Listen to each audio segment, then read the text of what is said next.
Welcome to the Nerd Party.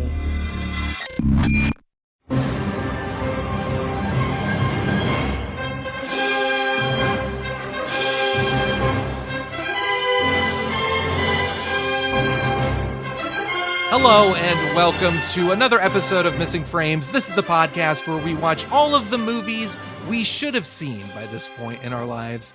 I'm your host, Sean Eastridge. We are hanging out on the Nerd Party Network, a collection of podcasts dedicated to all things entertainment. So make sure you check us out on thenerdparty.com and follow us on all the socials at Join Nerd Party on Twitter and then the Nerd Party pretty much everywhere else. And hey, if you like what you're hearing, why not write me a review wherever you do the podcasting? Give me a nice little review. Say something nice about. I need an ego boost every so often. I just need somebody to put a little pep in my step. So that would be greatly appreciated. And sitting across from me, virtually in the guest seat this time around, is my dear friend John Mills, back on the show. Welcome back, John. I have the guest chair. Yes, I'm yes, here. you do. And this is your choice, the film we are watching. What is that film, John? Well, you know, they're going to try to follow in its footsteps this summer, Sean, but we are going to be watching the original Dolph Lundgren starring vehicle, Masters of the Universe, released when I was a wee child. Yeah, I was 87, right? Yeah. Yeah, this was one of my birthday old. Movies. Yeah. Oh, perfect. Yes, this was, if I recall correctly, one of my birthday movies, because I always had like the birthday party and I would go, and because it was a summer release, as I recall.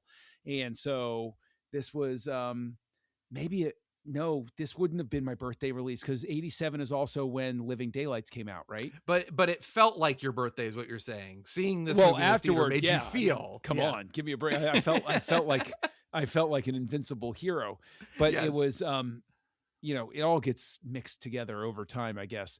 But this is one of those movies where I was aging out a little bit. Like I was a little too old to be going, 86 with the Transformers movie. People were giving me that eyeball, like, why are you still going to these things? And then I go to Masters of the Universe and it's like, why are you still going to these things? And things have changed tremendously. 40 years on. Oh, yes. We have a Masters of the Universe movie, and I think there's probably another Transformers movie coming out at some point. So yeah, but the thing is, now my age range is the target audience for the Masters of the Universe movie. You are the one guiding people to the theater to see these films. They've got you right in their pocket. It's incredible. It really is incredible. It's like David Lynch wrote the current times or something like that. I feel like I'm floating along. I'm like, I walk between the curtains and I'm like, wait, I saw this movie before, didn't I?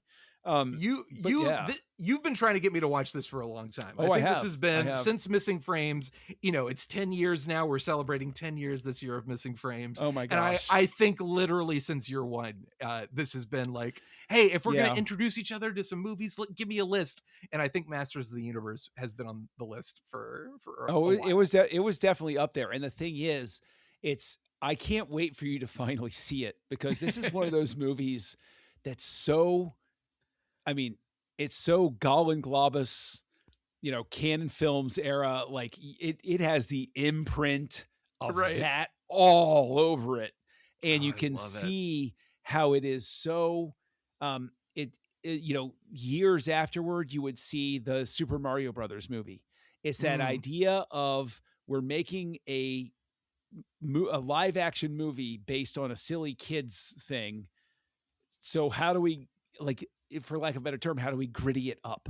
How do we make it more real and make it so that modern kids really get it, even though the modern kids were the ones that were watching the cartoon. Right. And it's like, they just decide to go all in on this, and it's crazy, because I'll be interested for your take, is what I'll say. I'll be really interested.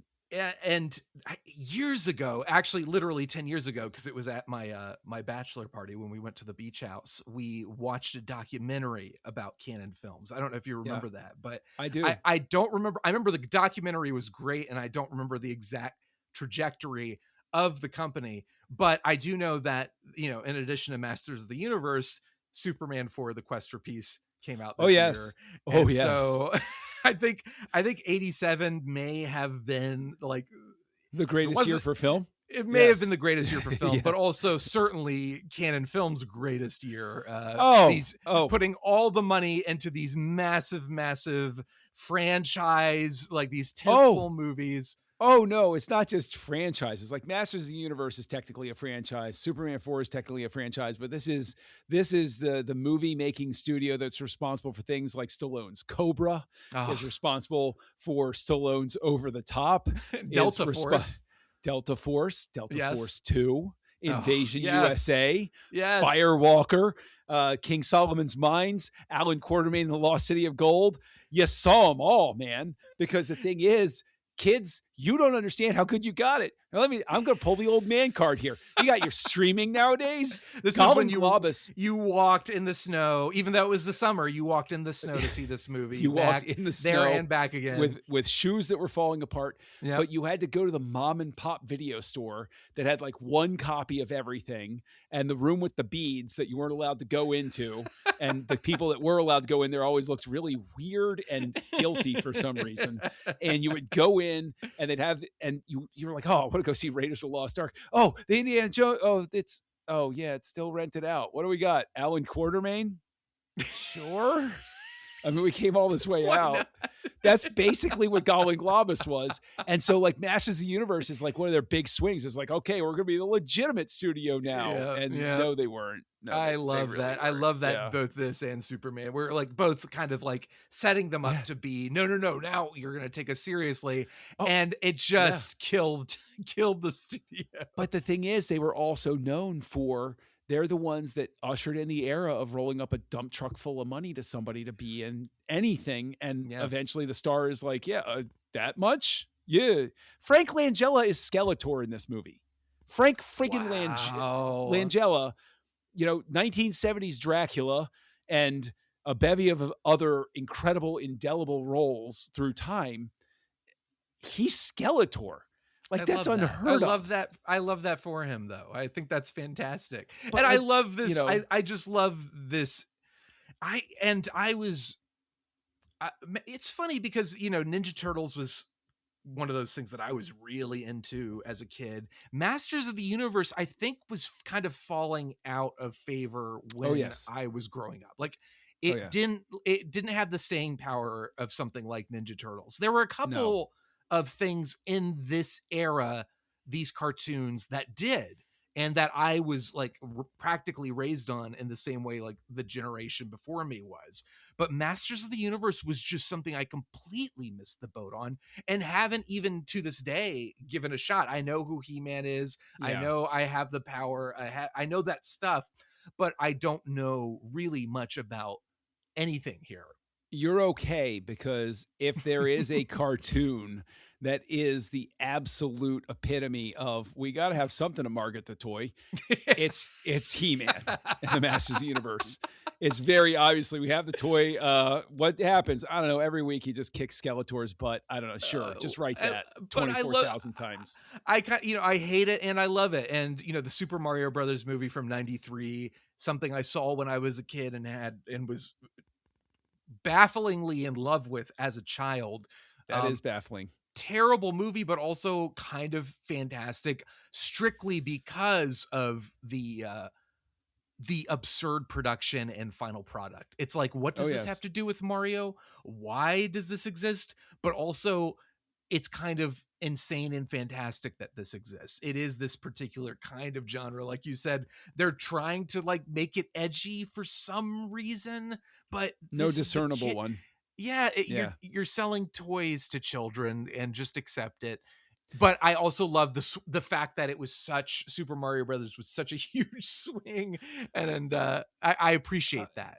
But the thing is, you know what? I'll always sing its praises.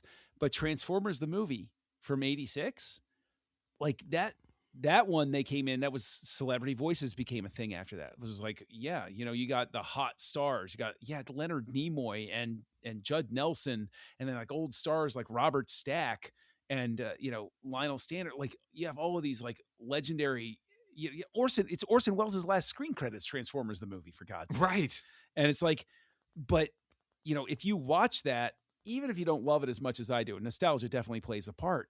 Like, it was better than it had any right to be. So something like Masters of the Universe is trying to ride that wave of like, oh, well, yeah, okay, all right, it's commerce, but it could be good commerce that people enjoy, that the fans are really, satisfied by, and makes a mark.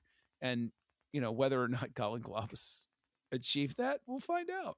We'll find You'll out. find out. Yeah. So, I mean, it sounds like you were a fan of the franchise. Were you like, was this something you grew up loving, or was it just like, oh my gosh, the cool new movie, we've got to go see it, like, let's go? I think really it's growing up in the middle of nowhere, and, Masters of the Universe, and like, but it's in the real world, was intriguing enough for a, I forget where in the summer this came out, but I was turning 13 that summer. And so it's like, oh, well, sure. Like that's kind of interesting. And Dolph Lundgren, everybody knows him from Rocky IV. And it's like, and you saw some of the still photos from the production. You were like, oh, that looks kind of cool. Looks like okay. Someone named He-Man. That looks like that. Yeah, that's, he's got the sword and everything. Sure. And that's Skeletor. I recognize that. And it's like, it's one of those things where you're like, okay, well, I'll give it a shot. Yeah. And so, that was really kind of its appeal and everything. And it's just remained one of those real curiosities, because there are some serious behind the scenes production woes with this film that you'll find canon? out. No, not canon. Unbelievable. The movie studio that was a shell game for tax protection purposes, supposedly, allegedly. I said allegedly. I can't be sued. Can't be sued for saying allegedly. Although actually, cute side story, before we get to watching the movie, I wound up, this was a few years ago. It's the same company I work for now, but somebody gets hired and she comes on as our email person, and I'm sitting next to her, in our little cubicle farm and everything. And I get to talking to her, and it turns out that like family friend or uncle or something is Menachem Golan. And I'm like, are you kidding me? And she's like, you know who that is? I was like, do I know who that is? I don't know who that is. Yeah. And I was like, yeah, he directed this. He directed Masters of the Universe and Canon Film Group and everything. She's like, you actually know who I was like, are you kidding? I grew up on his movies. Love that so much. Yeah, it's pretty great. But it's so funny. But this one is stuck with you, just childhood nostalgia, but strictly because it's canon, like grew up with it and never grew out of it, even with like kind of, because like Super Mario Brothers for me, I grew out of it. Watching it now, I have a weird appreciation for it, even though I'm like, oh, this sucks. But like, where does this sit with you? Is it something where you're like, yeah, it's terrible, but it's like, I don't want to poison the. I don't want to poison the well. Jumping the gun a little bit. I don't want to poison the well, but I will say that this occupies that same part of my heart where, granted, we don't have cable now, but like if I turn on Netflix and in my recommended thing, it's like over the top, I'm like, yeah, I know I'm going to watch it. Okay, sure. Great. Fine. Great. Okay, great. So I know nothing about this franchise, but I'm going to try to guess. Guess, please. That's what I was going to say. I got to know what you guess. Well, I don't know to what extent. I'm guessing this remake, requel, whatever it is, reboot, there are some similarities possibly. My guess is this is not nearly as faithful to the source material as this new film is going to be. But He-Man is, he lives in a fantasy world. He's the great protector. He has an incredible sword. Maybe he's lost the sword. He needs to get it back because Skeletor, the evil villain, is rising in power. And He-Man is the only one who can stop him. And he goes on a quest to get his sword back. And he's joined by some kooky characters and a hot lady who he falls madly in love with. And she's like, I don't know about you, Mr. He-Man. But then he wins her over. Or she comes from Earth, and she somehow gets sucked into his world, and she's like the fish out of water, like, what's going on? And he's like, you Earth women are so silly. And they fall in love by the end. And he has to fight Skeletor, and it has all the high quality, fantastic, all the stuff you expect from a shiny, bright canon production. I can't wait for you to see this film. All right. Let's do it. We are watching this, and then we will be back. And I am very excited to discuss whatever this is with you.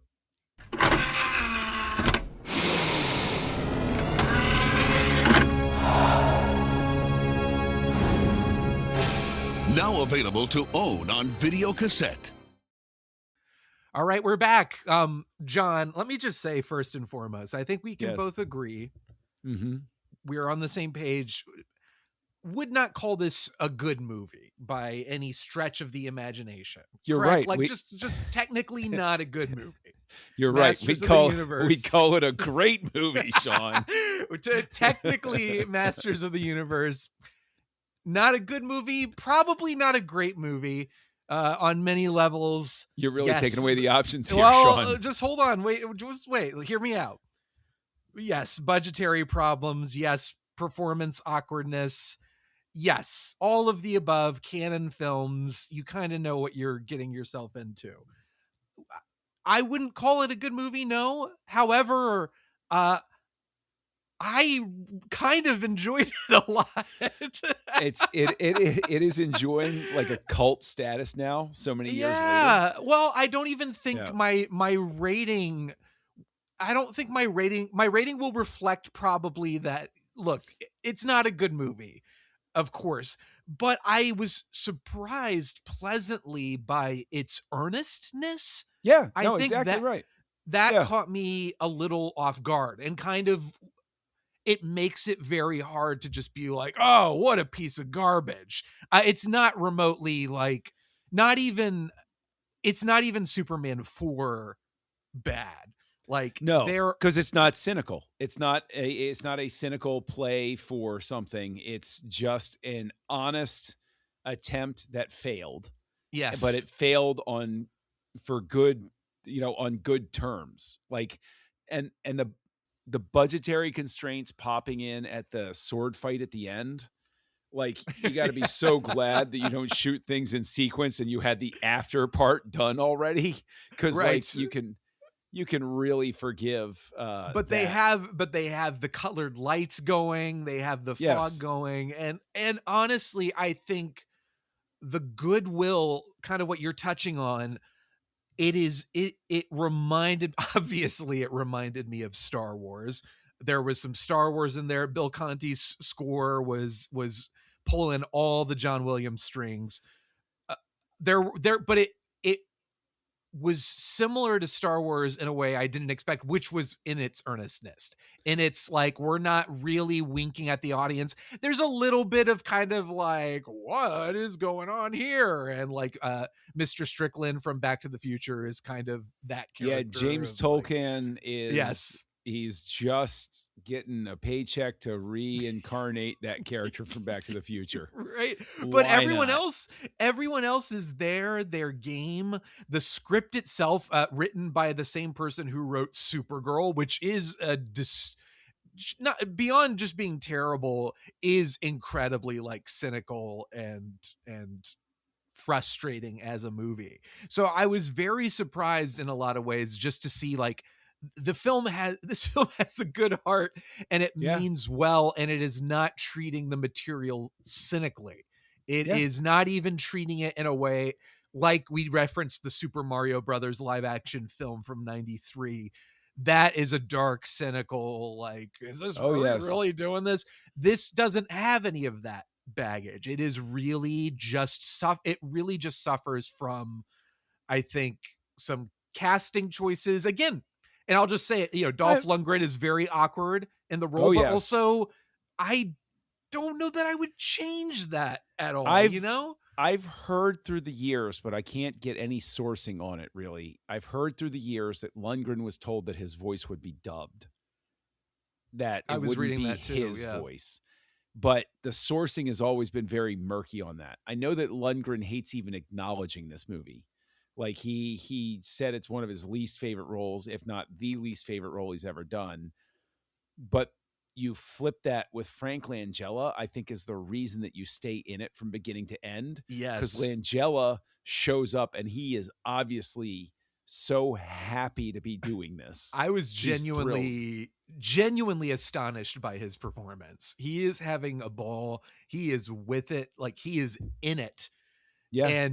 And I was reading about it because I was like, where did that performance come from? I just was expecting Frank Langella to have been like, oh, how much are you paying me? Yep, sure, sign me up. But he was in it to win it. And his kid apparently loved Masters of the Universe and was just a huge fan. And when Langella got the opportunity, he was like, my son loves this. I'm doing it for him. And he did it. And I couldn't agree more. I think his turn as Skeletor is the thing that kind of anchors the movie in terms of like, you're willing to push through and you're willing to go with it because you're like, he's having a great time. And you know what? Not one person in this cast is hamming it up or miserable in a way other than, like you said, maybe Tolkien is the argument to the contrary. But I think I was just so pleasantly surprised by the film's optimism and sense of fun, and it doesn't work. It doesn't get there. The script is a mess. Of course, the budget and the effects are wonky, but it has such a pure heart that it's hard to just be like, what an awful movie. But think about this, okay? Think about this. You look at it on paper. This is Canon Films Group or Canon Film Group. I always forget whether it's national, whatever. Canon I don't Films. even think they know. I don't think they know. Yeah. Canon, Golan Globus are basically, they got into movies as I think some sort of like shell game embezzlement thing. I have no evidence of that. But if you look at the history of all of their productions, they're always falling short of money, and then the money is shifted over to something else. And then, you know, they're like, there's even like a longer cut of Superman 4, and Golan cut half of it out because he's like, no, we'll just use it to make Superman 5. And it's like, that's not how filmmaking works. What are you doing? How does that make sense? I think, but the thing is, I'll go ahead and say it. Canon is so, I've said this other places, it's so responsible for the movie industry as we understand it now. Dump truck full of money for its time, driven up. This has Richard Edlund doing the visual effects. This has Dolph Lundgren straight out of Rocky IV. This has Ann V. Coates, who worked on some minor notable films, you know, like Lawrence of Arabia, and then went on to do stuff like In the Line of Fire. You know, she did a few things that were notable. Yeah. You know, pretty good. Couple Oscar nominations. She's got a future. She's got a future ahead of her. You know, but like they just drive all of this dump truck full of money up to everybody. They announced the film. They said they're going to go through. They announced before this came out, Masters of the Universe 2 was going to happen. You see at the end of this, they're setting up the sequel. But it's like, no, you have to make the good movie first. Yes. And I would even say that God help us, because these are the producers that we have to fear in the age of AI, because these are going to be the guys that are going to be like, oh, I could do anything now. They had an all-star, Frank Langella is a big name too. Yeah. Like, they have one of the top franchises out there. They have all of this stuff. There's no reason this film should fail. None, except for the fact that your production company cannot get its head out of its rear enough to give the support to the production that it needs. You know, good Lord, man. I mean, they even want the director, Gary Goddard, and we won't talk about anything else about Gary Goddard except his work on this film here. But like, this is all a purposeful homage to Jack Kirby. And if you look at the design of the armor and all of that, and even the creatures and everything, you're like, yeah, I can see a Jack Kirby comic book in here. And he wanted Jack Kirby as the original production designer. And I think it was like money was the reason they wouldn't do it. I'm like, well, what?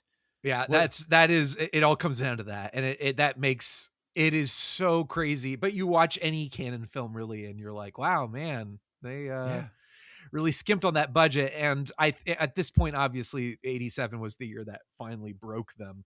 But what kind of, I think with Superman 4, it feels like such a mess on every level that I think what holds it together, of course, is Christopher Reeve, and his intentions are good. But even those aren't enough to save that movie. Whereas it feels like Goddard here, the intentions and the vision and the passion is almost good enough to save the movie. Almost. Like it's so almost close. Yes, it's like that. It is the saving grace. It is that lack of cynicism. It is the sense of, we're making another Star Wars, like this is going to be something that kids are going to love.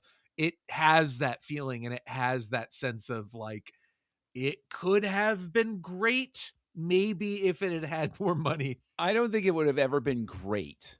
And I definitely think that the photography in this is one of the things that kills him most. And it's an in-house Canon guy, Hanania Bear, I think that's how you pronounce his name. And if you look through his filmography, it's basically like, "Hi, I work for Canon." And it's like, I'm not taking anything away from him, but I will throw him under the bus for the fact that he worked on that.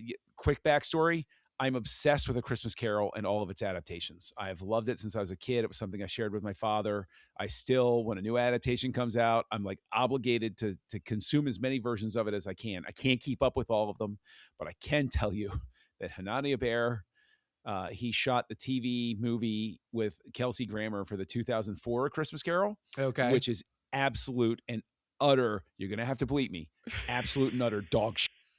So, I will not extend him the same graces because he's personally insulted you. Like, yes, actually he did. Yes, he offended me on a personal level, and not just because he did break into Electric Boogaloo. So, Yeah, you're right. I mean, the film looks cheap, and it's like, I think what hurt the most watching it was sensing, like, I'm like, the production design is really solid. Like, this looks like some level of money went into it.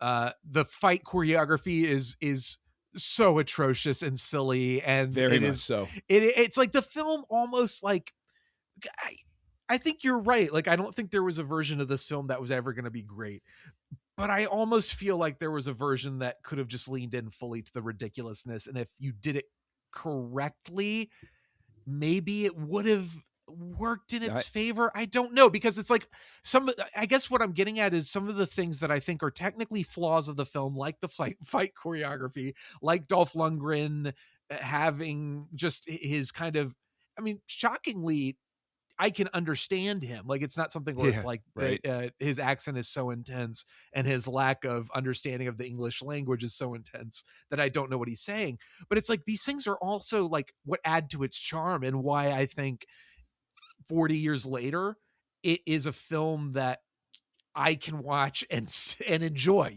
The flaws are there, and the flaws are part of the experience, and what also makes it so endearing. So it's this weird kind of push and pull of like, the movie is a mess, and also the mess is kind of what makes you like love it despite yourself. Love's a strong word, but like, you know what I'm saying? Yes. Well, yeah. I mean, I think that if this movie had worked better, I wouldn't have a soft spot for it. Yes. And it's like, because if it worked a little better, then I'd be less forgiving. But it's almost like, because you can identify, oh, you needed a different cinematographer. Oh, the score's undone by the fact that there was apparently like a musician's strike or something like that in Hollywood. So they had to like farm out the score and piece it together. The funding is a mess.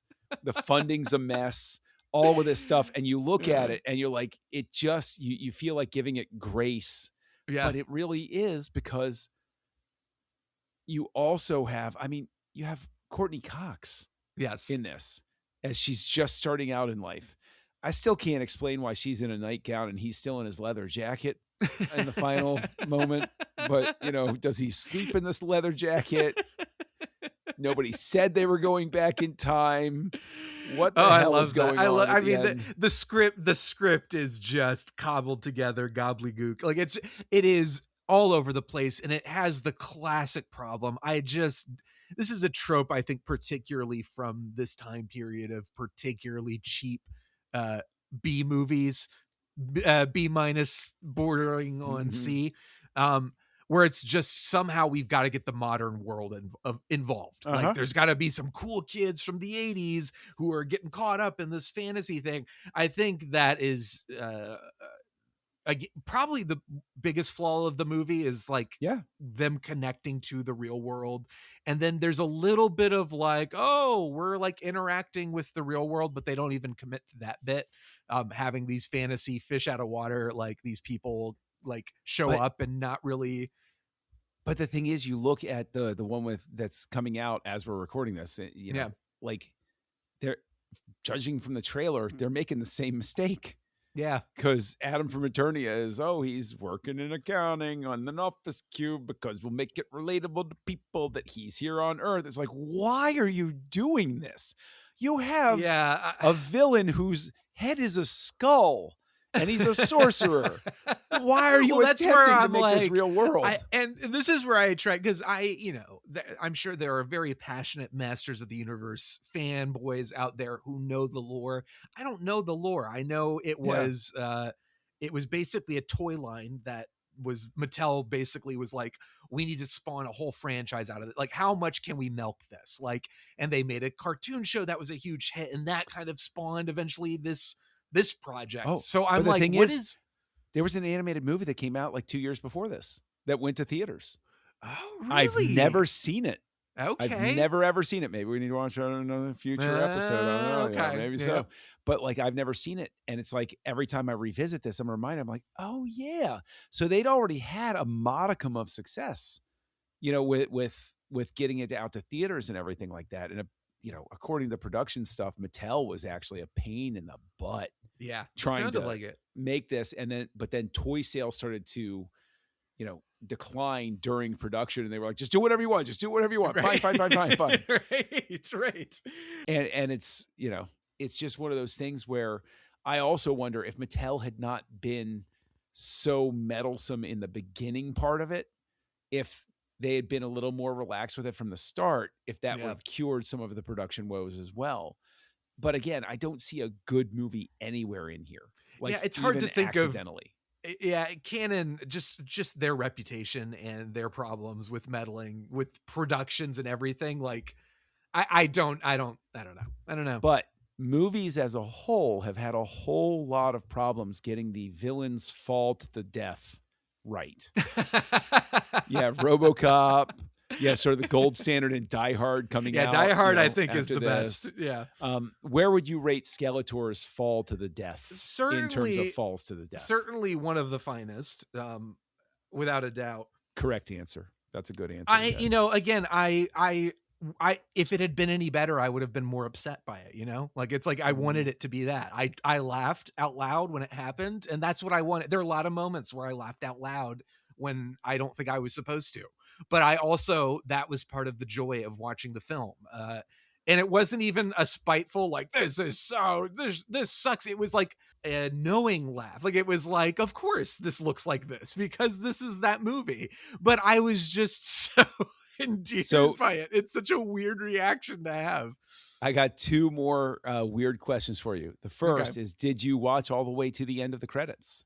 No, I didn't. Is there a post-credits sting? Oh, there sure is. Oh my God. I didn't know it existed till I was an adult. And I need to know about it.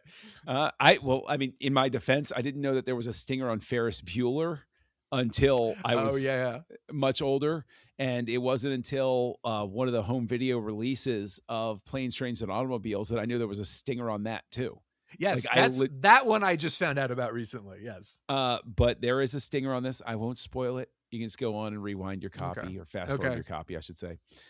Now, the ultimate test, though, with how fun this is would you go see this if they put it in the movie theater for like a one-day event where they're like, you know what, come and see Masters of the Universe? What the hell? Yeah, like a midnight show. Absolutely. Like it is that kind of movie where it is one of the most bizarre experiences in that, like, it is a film, and it is this kind of film typically from this kind of era where it's just like, it's not good, but there's something about it that is so endearing that you can't help but like of course it's bad. And of course, like on every conceivable level, as like a film snob or a film fan or a critic, you look at it and you're like, no, this is not a good movie on any level. But at the same time, I think I understand fully why people would embrace this film and why like people who grew up with it would be like, yeah, but you know what? It's fun and I like it. I get that. I'm just like so baffled and confused by the lore of He-Man in general. I don't know what stuff like was there any real world?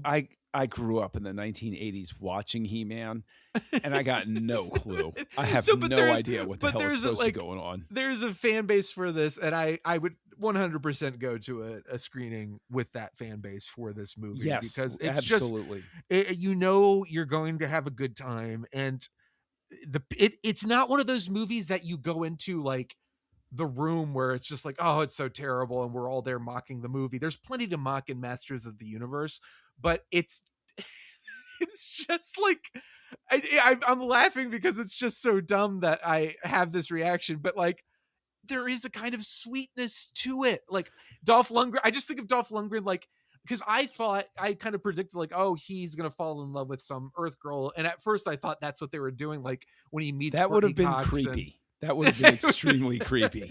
But he meets Courtney Cox and he's immediately like, they're hugging each, like she's like, oh, and she runs to him and he's kind of cradling and hugging her. And I was like, well, that was fast. But then like, it become a romance. She's in love with what's his name, Paris from Robert Voyager. Duncan McNeil. I had to look it up. I was like, why does this guy look oh my god, Star Trek Voyager.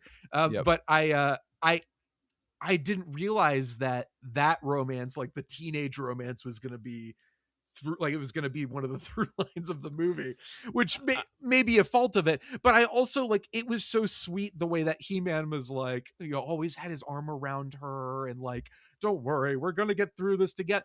Like, that's what I mean when I say this film has a sweetness that I don't think was, it wasn't typical of this kind of 80s movie, especially one that was a lot of these films that were translating or, doing a live action adaptation of like a cartoon or something like that. They just lean into the cynicism of it. And like, this is kind of a kid's thing and it's dumb and we're talking down to our audience.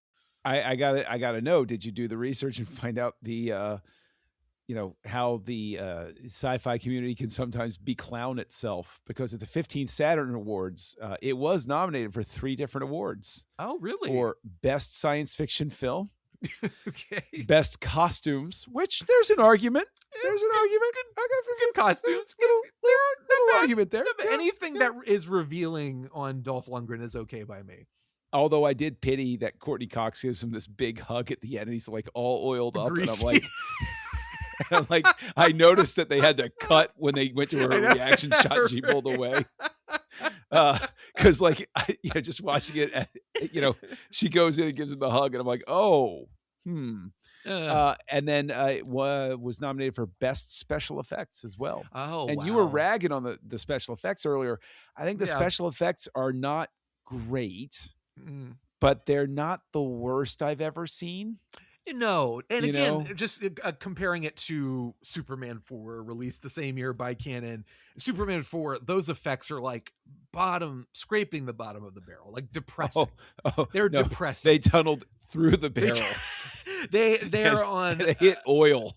Like they went so low for those effects. There is. I'm thinking primarily like the shots of He-Man on his little flying saucer. The little maquette guy that they have. Looks like a South Park cartoon character just bobbing and weaving through. Okay, hold on. We compared Falls, okay? In terms of crappy effects of somebody on a little mini disc flying sled. Right. This versus Highlander 2. Who did it better? I haven't seen Highlander. We've got to get to Highlander 2. No, we don't. No, we don't. No. Because guess what? There are 4 different cuts you could watch, and I've seen all 4 of them because I'm a masochist. Are any one of them worth watching? Absolutely not 1 second of any of them. I'm an absolute masochist, though. You're right that So some of the stuff, like for instance, I don't know what the little goblin creature's name is. I don't love the makeup or the look of that creature. Yeah, Billy Barty plays him, and Yeah. I always forget his. Oh God, it's shameful. I've seen this movie more than once, and I can't remember his name. It was Gwildor. Yes, yeah. But he's a stand-in for an elf character from Masters of the Universe, from He-Man. Right, I figured. Called Orko, and Yeah. Orko was a floating. You never saw his face, and he had an O, just in case you forgot who he was. And but he floated, and he was small, and he was like an inept magician. Okay. But so similar character, but I guess they were trying to like, let's just go for like the Yoda thing. In 1987, there's 0% chance you're making that in a live action movie. Right. That's not even, and especially not this one. Maybe if like Lucas was feeling his oats at the time, he'd be like, well, I don't know, I could make Orko, like something like that. But like, yeah, Gwildor is supposed to be like sort of the Orko stand-in. But like, again, getting back to the Jack Kirby thing, I think even in his makeup, you can see a Jack Kirby character in that. And with the little weird thingy that he has, the music key dimensional portal thing, that looks like something Jack Kirby would have drawn. Absolutely. Yeah. And it's like, that's more than half of the appeal of this movie is like, as a comic book fan, you're like, oh, this looks like one of those like comic books that I defend that absolutely, if I gave that comic to my wife, she'd be like, this is garbage. I'm like, no, you don't understand. You don't understand. You had to be there. Yeah. But like, I think one of the things that takes away from the film in terms of like it working is the amount of time we spend in the quote unquote real world. Like, I think like the subplot with Courtney Cox and what's the actor's name? The guy who plays her boyfriend, Robert Duncan McNeil. Yes. So I just don't, I know his name's Paris. That's all I know. Yes. I think their performances are good for the film, and I think they are sweet. And I just am like, I would have preferred for them to get sucked into the fantastical world, whatever it's called. Eternia. Yeah, Eternia. And for the adventures to take place there. And I understand budgetary, like that was not going to happen. And if it just is like, it's such a cop out for all these fantasy movies of this era to be like, and they come to the real world, because it's like, yes, that's a way to save money. Again, I think it's the thing that works against the film, but also is a stamp of this particular time, this particular genre. Star Trek 4 did it. Yeah. And Star Trek 4 at the very least had like, we'd had the space adventures. We'd had. Oh no! Trust me. I'm not comparing the movies. I'm just saying that even Star Trek 4 did it. Yes, and Star Trek, but it was like Star Trek kind of had the excuse at that point, because it's like, that's the fourth entry, and now we're gonna do this fun like fish out of water. For Masters of the Universe, I'm like, have the first film take place there, and then the sequel, maybe they come to the real world. I know why they did it, and I get it, and I know, again, a lot of this probably had to do with money and the script just not being there. But I think I would have liked more of the film to take place in Eternia. And I just didn't, I don't know if this is a problem. I don't really know the lore of He-Man. Like, I don't know if it's like, oh, there are human characters that get sucked into the world or anything like that. But that's the thing, is like, there's a, like, it's supposed to be accessible to any audience, right? Yeah. Because the whole goal of a franchise movie at this stage is to get new fans, not just, you're always going to get converted in there. Even the ones that are going to show up just to complain about it, right? That's guaranteed ticket sales for you. You're trying to get them to bring a friend, and the friend to see it and say, oh, I get it. Absolutely nobody's coming into this movie and saying, oh, I get it. They're coming into this movie and they're saying, what is happening? And, listen, like 87, I was starting to age out of this sort of, some people would argue I should have aged out well beforehand, but like some would argue you still haven't. That would be a fair argument, as a matter of fact. But just to give an idea, right? Like, this comes out at about the same time. I think we talked about that earlier, where I forget whether it was this, or I'm pretty sure it was Living Daylights was my birthday movie that year. Right. And so they came out very close together. I saw them both in the movie theater, But I can tell you which movie I truly love in my heart, and that's Living Daylights. And that was my first James Bond movie. But you can see where I'm part of the audience that was originally a He-Man fan. And Right. I'm old enough that I'm responding to James Bond better than this. Yeah. And it's like, if this had been fantastic, I probably would have held on for another couple of years. Yeah. But a movie like this pushed somebody of my specific age bracket a little more toward the more adult movies, because it's like, yeah, there's nothing left here, is there? I should go find something else. You know what? I think I'm good. I think I've grown out of this a little bit. Well, I think and part of what's kind of fun about watching films from this era that are trying to go for the big fantasy adventure spectacle, because obviously like Star Wars spawned all of this. Like it spawned everybody's so much chasing of this. that dragon. Exactly. Absolutely. And what's fun about watching these kinds of films that sort of fall flat on their face is you do compare and contrast and just appreciate what George Lucas did even more, like what he accomplished, that fine tightrope he was able to walk with Star Wars, because it's or like Donner was able to walk with Superman. Right. You see what happens when the formula is just a little bit off, or one ingredient too many, or one ingredient too few. So part of me was watching Masters of the Universe, appreciating George Lucas and appreciating Star Wars, and just thinking about like, man, what a miracle that film was. Like, you have to get that balance right. And some of it is, I think, when you put this in a reality, you tie it to a particular era. Like, it's like, oh, this takes place in the 80s, which I think is part of this kind of movie's appeal. It's a very 80s movie. Yeah. But at the same time, I think when you're trying to go for like that timeless space adventure that Star Wars just completely, like, it so like pioneered that genre, you just can't do that. You have to fully exist in its own world. Now, here's a question for you, because a few years before this, 3 years before this, The Last Starfighter came out. Similar in concept, you know, it's 80s boy but he gets pulled over into the world, but we spend a lot of time on Earth, that sort of thing. I would say that you could make a very easy argument. I honestly feel that Last Starfighter is just a better movie all around.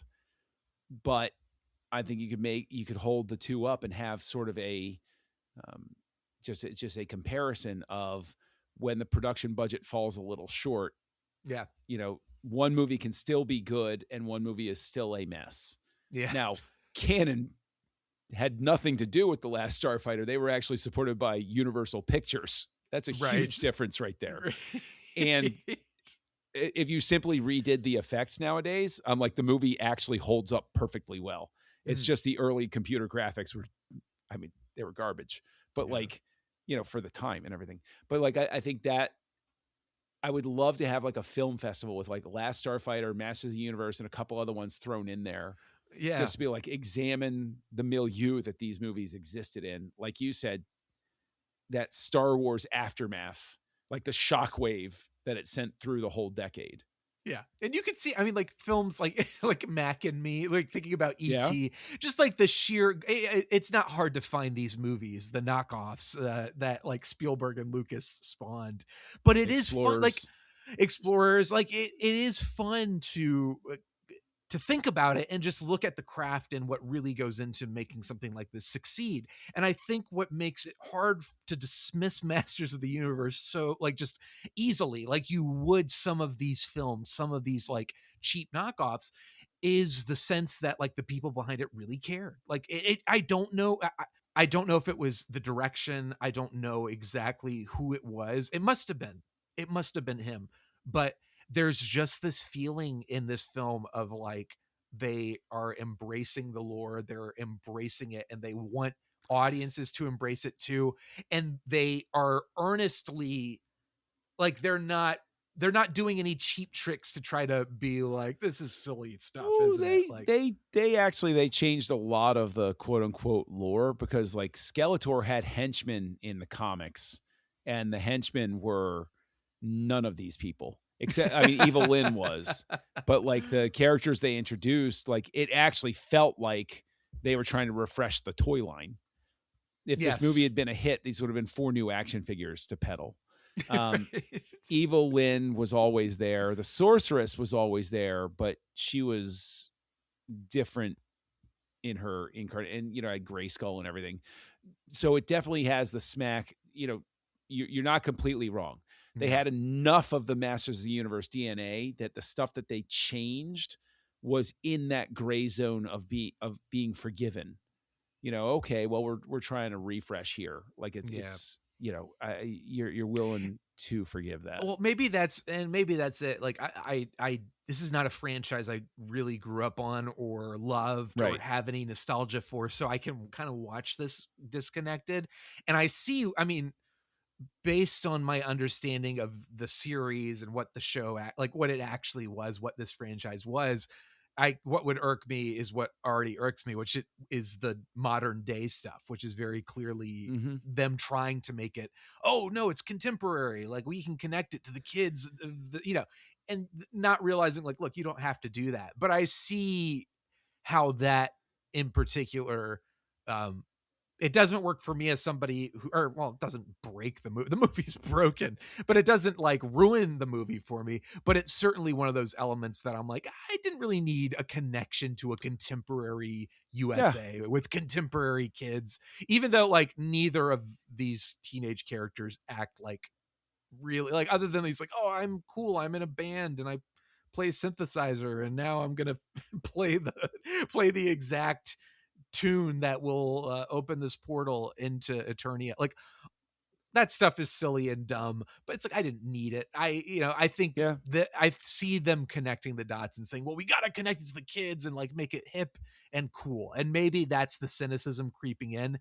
But even with that, the whole thing is so silly and goofy and fun and sweet that like it does feel like it's like, oh, we want kids to enjoy it and have fun. There's some like a couple of gruesome moments in the movie, but overall it feels like this is something they were like, kids should be able to enjoy it and have fun, and they want to be He-Man and be heroes. Like, it has that kind of innocence to it.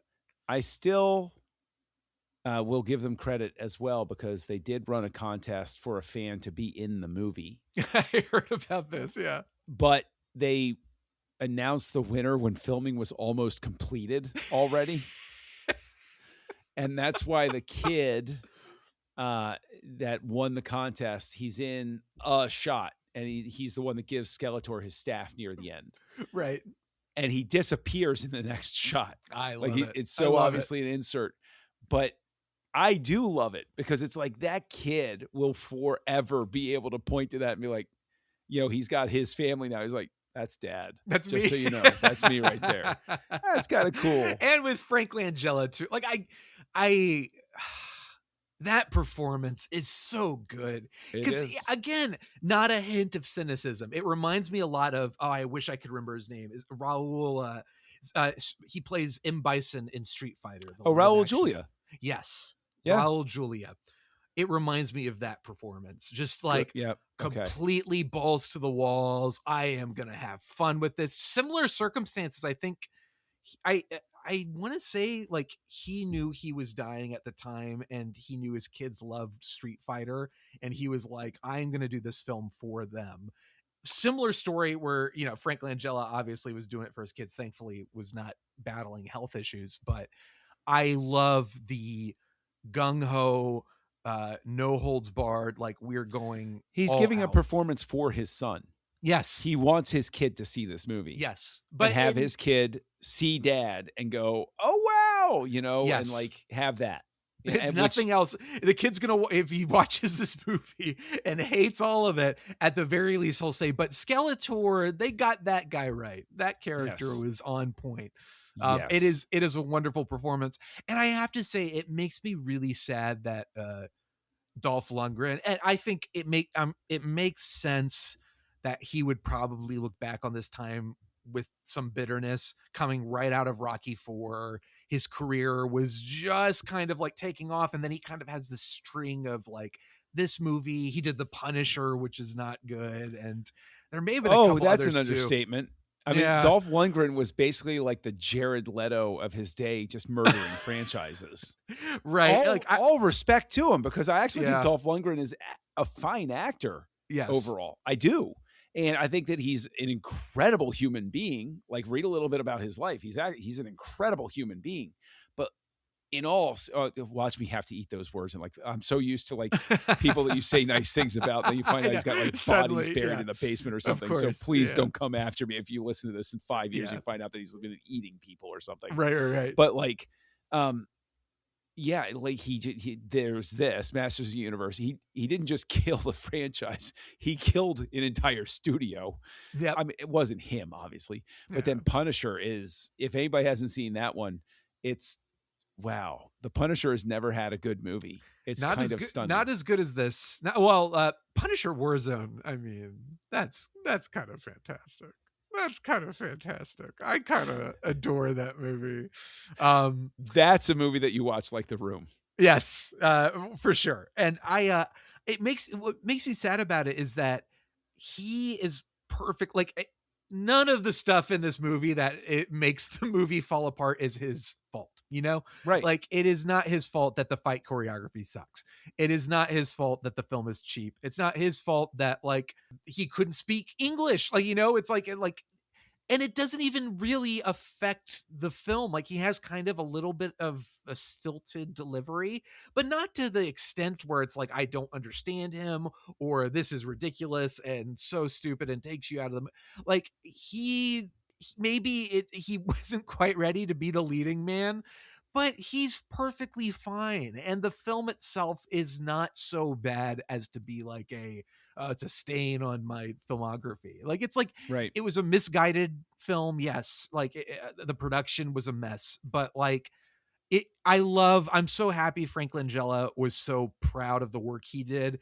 And it kind of just it bums me out that Dolph Lundgren, I don't know what his experience was like shooting this, but it just feels like I can't fault him for not wanting to be a fan of it. At the same time, I don't watch this movie and think like, boy, he really sucked like that. No wonder he's embarrassed about. I watched this and I'm like, it's not your fault.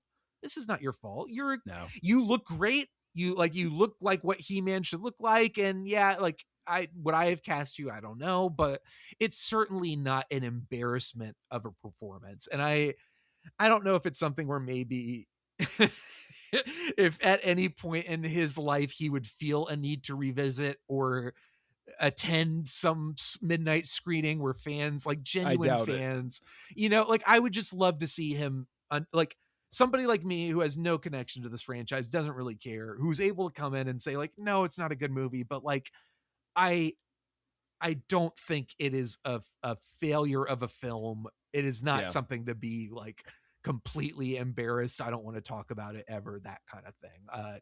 It just kind of makes me sad because I think he's fine. And he kind of like, he has, I think why part of what I liked about the performance is the innocence and the stupid, like, oh gosh, like, it's okay, guys, we're going to get through this. But I also think like that's sort of maybe what He-Man is. So I don't know. I can't speak to that. I don't know. I don't have any real investment in this. So I'm like, I can't imagine the characters are have that much more depth than what I'm seeing. There's not a whole lot of depth with He-Man in the Masters of the Universe. No.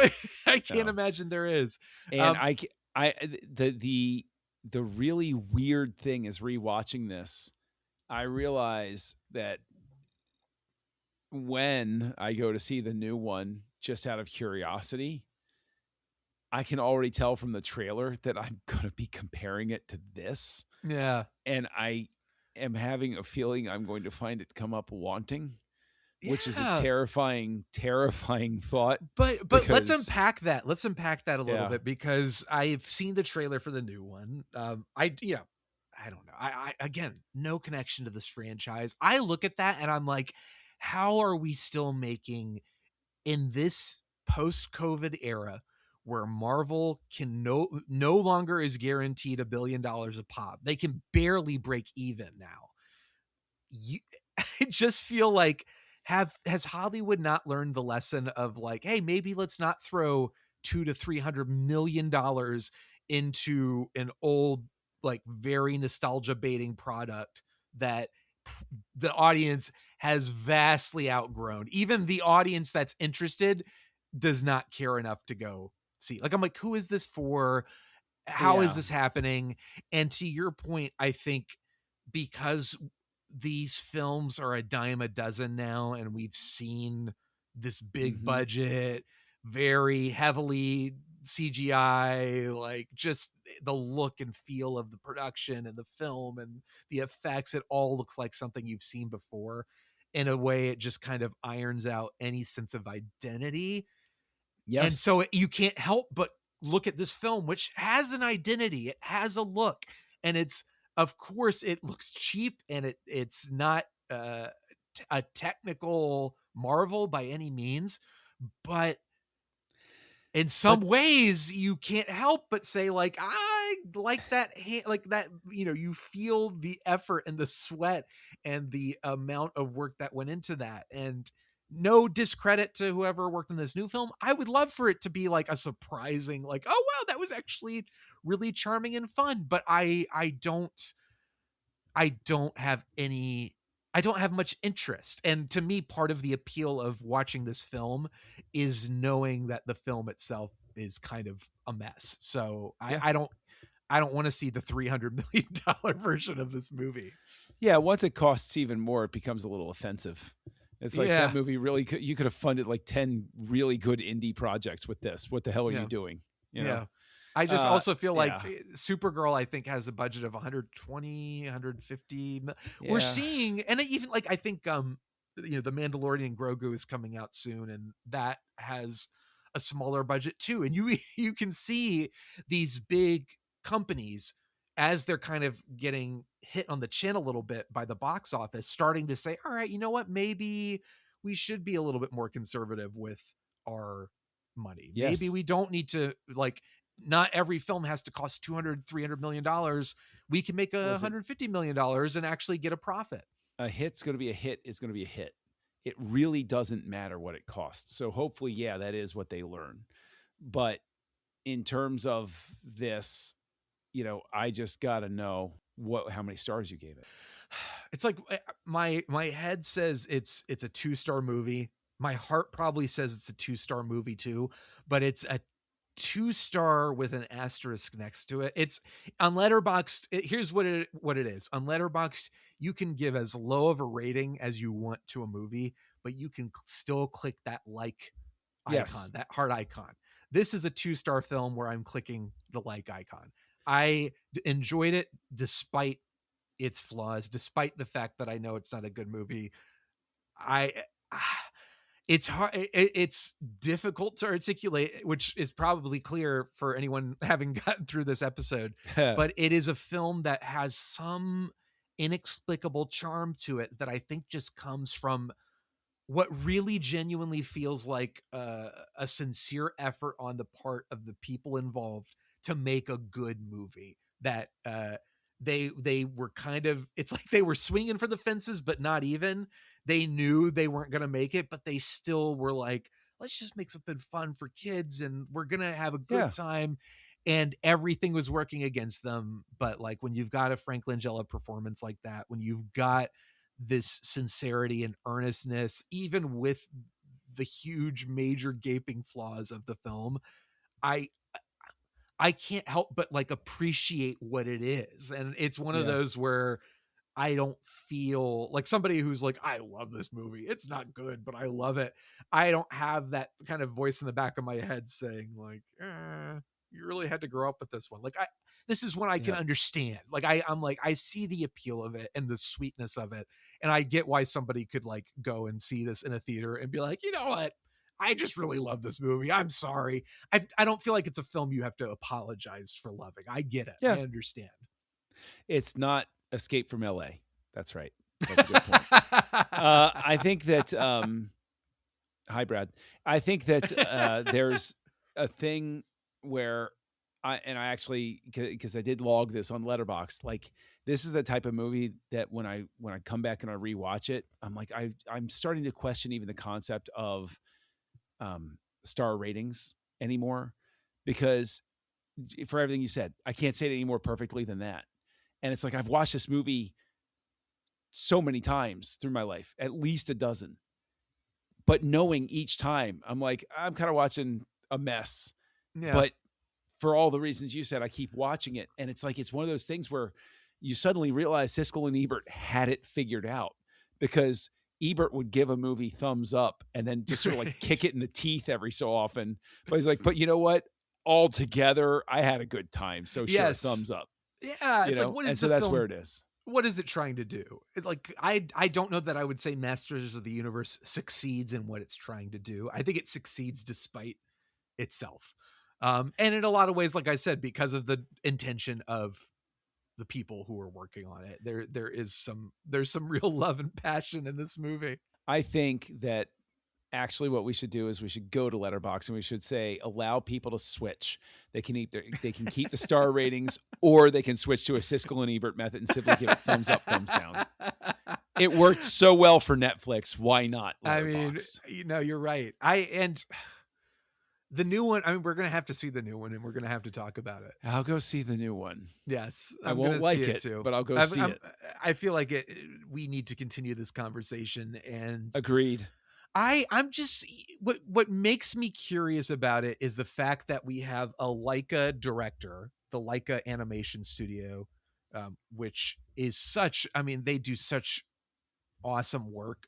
I haven't like adored all their movies, but I just love the work they're doing. And what's his name? Travis Knight. I think we talked about it a little bit, but it's like he directed Kubo and the Two Strings. He directed Bumblebee, which a lot of people would swear is the best Transformers movie, and Wildwood, which I think, didn't they just show a preview for that? I didn't watch the preview, but I heard. I don't know about that one. Yeah, so I'm just kind of like, there's a part of me that wants to hope that same level of sincerity is in this movie, but I don't know. I guess my problem is I don't know who a Masters of the Universe movie is for in 2026. I don't know who this movie is for. I don't even. Sadly, I know who it's made for, and unfortunately, I think they're massively misjudging how many people that is. Yeah. And I'm not saying that. I'm not dragging people. I'm not like throwing shade on anybody. I just think that there aren't a whole lot of people. I think that the people who ironically love this one, that grew up with it, like me, I think that island's smaller than they think it is. So their evangelists, right. their evangelists don't number very many. Yeah. All right. But that's it. That's how I feel. Masters of the Universe.